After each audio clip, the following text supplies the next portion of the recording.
Paris Olympics లో భారత shooter మను భాకర్ అద్భుత ప్రదర్శన కనపరిచిన విషయం తెలిసిందే. 2 కాంస్య పతకాలు సాధించి ఎన్నో రికార్డులను తన పేరిట లెక్కించుకుంది.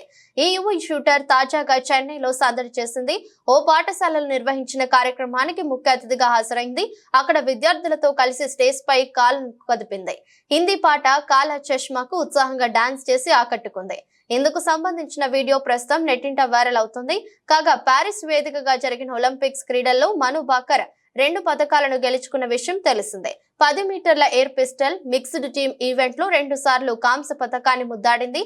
అయితే విశ్వ క్రీడల్లో హ్యాట్రిక్ మోడల్స్ కొట్టే అవకాశాన్ని మను చేజార్చుకుంది. ఈవెంట్ లో టాప్ ఫామ్ లో ఉన్న ఆ షూటర్ 25 మీటర్ల పిస్టల్ ఈవెంట్ లో త్రుటిలో కాంస్య పతకాన్ని మిస్ చేసుకుంది. దీంతో 2 పతకాలతోనే సరిపెట్టుకోవాల్సి వచ్చింది. 2 పతకాలతో పాటు ఎన్నో రికార్డులను కూడా తన పేరిట లెక్కించుకుని భారత ఖ్యాతిని పెంచడానికి చాటు చెప్పింది.